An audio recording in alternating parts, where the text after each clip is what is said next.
Hello, Rick, back here again with part three of our three-part series on chains. So let's get going on the results.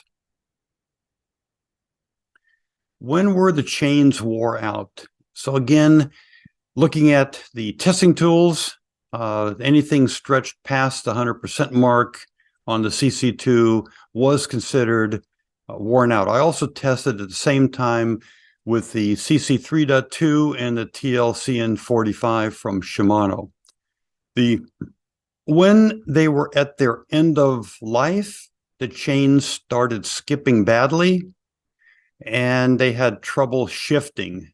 They would go then it would shift over two times instead of one. So they had a lot of, so I knew that even though they might show indicated, which was another interesting fact, is that with the chain checker tools, I expected 100% or a higher wear, as in number one, I was assuming that stretching past the 100% mark on the CC2 would be considered worn out. None of the chains were over 65% stretched, let's call it, where the pins are worn.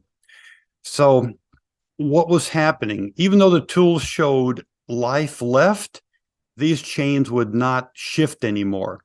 What I noticed, if you look at the picture down below, the plates, they had a lot of vertical wear, not linear wear. So if you look at the one on the right, that would be a new chain.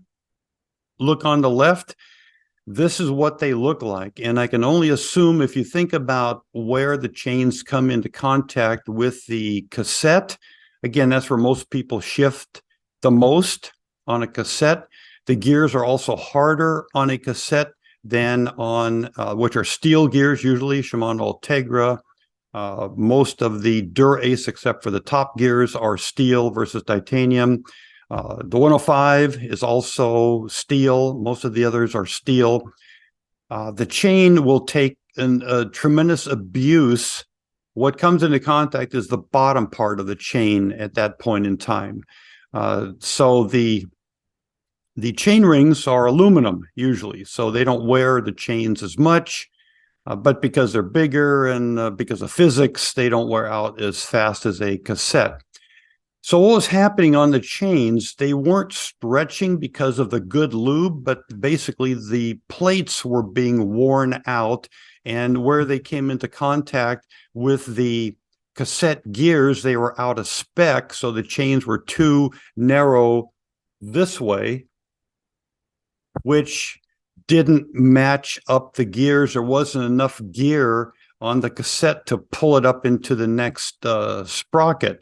So that's the issue that I really found on the chains. They did not stretch using these higher quality squirt and smooth. They tremendously increased the longevity of the pins. But the problem that were the plates. The plates wore to the point of not shifting or skipping on the cassette.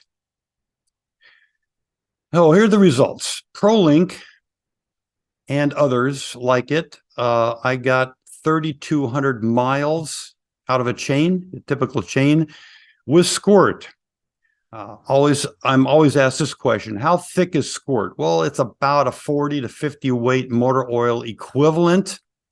The lube lasts about 180 miles. Squirt does say to lube every 200, so I followed the directions, lubed every 200. So I ran about 20 miles kind of dry. You can tell it's dry because it starts making a lot more noise when it's dry. The chains lasted about 4,700 miles, or 7,565 kilometers. Smooth, a lot heavier viscosity. In fact, every time I would use smooth, I had to have a paper clip and shove it down the hole, because the hole that the oil, that the squirt comes out, was jammed. It sealed up very well. It's equivalent to maybe about a 90 weight motor oil. Lasts quite a bit longer. I did not have to reapply except every 650 to 900 miles. But look at how long the chains lasted. The squirt, The chains were worn out because of stretch, but they lasted another 1,500 miles more than a chain with a regular oil lube. With Smooth, I'm getting 7,400 miles. And again, the diagram in the previous chart where it showed the plates wearing, that's what I started seeing with chains that were lubed with Smooth. They were still only indicated about 65% worn as stretched, but they stopped shifting because the plates were worn out. With Go, I get a couple of questions. Well, what is Go? Go is like a Smooth, but for sport bikes. It's about 150 or even heavier weight gear oil equivalent. Go was made, I'm not sure if it's made by Squirt or Smooth, but basically it was created so as not to fling. Again, sport bikes, example, a CBR 1000 RR, those the chains go around very fast. And if you're using regular oil, you're going to get oil all over the back of the bike, all over your back, all over the back of the helmet, all over everything. But on a sport bike, which again, you're putting out the CBR 1000 I used to have, I had about 185 horsepower on the bike at the rear wheel. I did have a few tune-up things on it. Chains with Go, chains were wearing at 10,000 miles, I was only 25 to 5% wear. At 10,000 miles is the first time I had to pull the rear wheel back to take up the slack, the little bit of slack that the chain had. So it's probably a little too thick for bicycles. I think something like Squirt or Smooth is more in line with what you'd want to use for a bicycle. Go definitely for a sport bike. So here's the results. Top tier lubes, ProLink, Finish Line, White Lightning, Triflow, Boshield T9, Chain L.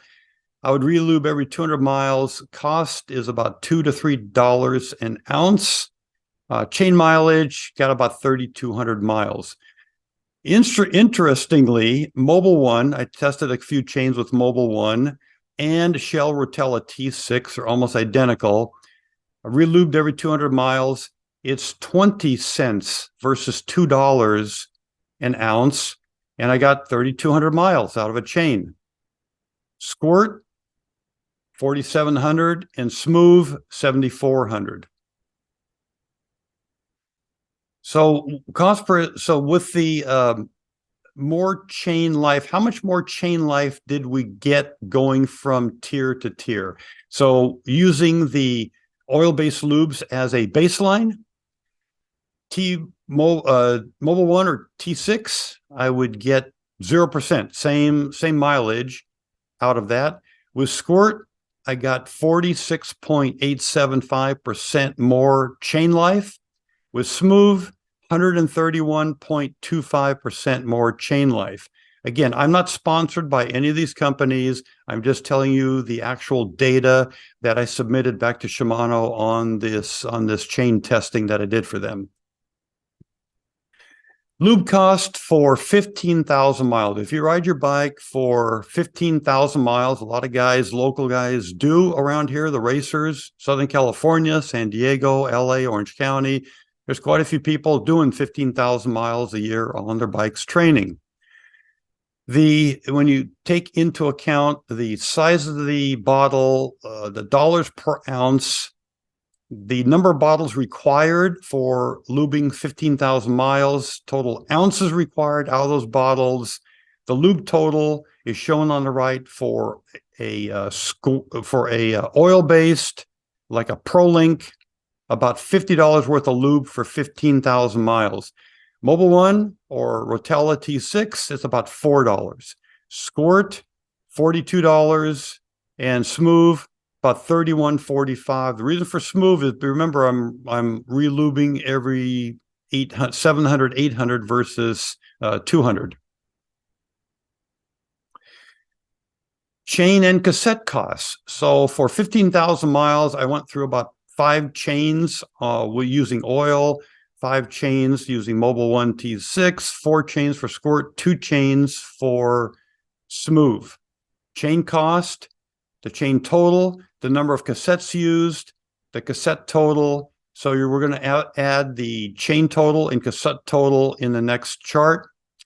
Notice that for the chain cost column, I was using, Shimano supplied me with the HG 901 11-speed chain, and they supplied the CSR. I think it was actually the 6800 and not the 8000. So the 6800 versus the 8000. So take the previous charts and add them together.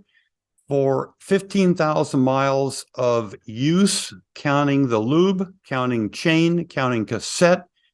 For oil based, 559, 513 for the Mobil 1 T6, squirt, 418, and smooth, $297.45 to ride your bike 15,000 miles.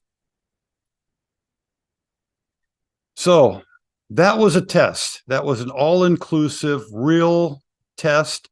Data was captured every ride, every 200 miles, different chains, different cassettes, on different drive trains, as common as possible. What I mean by different chains is I would use a new chain every time the chain was worn out, but the same chain every time the chain was worn out. So those were the different chains, different cassettes. I just didn't leave one cassette on.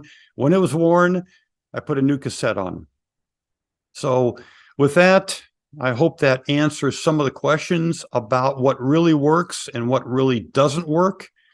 Paraffin, I should have put paraffin in the last column, but if you remember from the previous part, I got about 800 miles out of a paraffin waxed chain because of the deflection issue versus 7,400 miles out of something that is lubed with smooth. So with that, I hope that answers the questions, and we'll see you in the next video.